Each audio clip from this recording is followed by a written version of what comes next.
I was getting out of Babson. I had a 3-year-old, 2.5-year-old, and a pregnant wife. I needed a job. Neptune had just been funded. It was an idea being incubated within a corporate construct.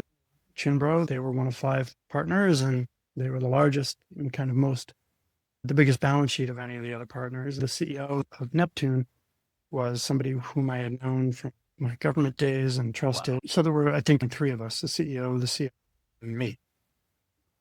Off we went, trying to run underwater electric cables from northern Nova Scotia down into Boston, New York. And that ended up, for a range of reasons, not being a good idea, because the gas that we were going to move as electricity ended up not being out in Sable Island offshore, not being anywhere near as much as they thought.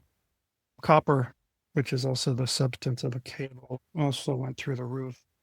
So we ended up running a much shorter cable that's been incredibly successful, 75 miles long, between the PJM grid in New Jersey across to Long.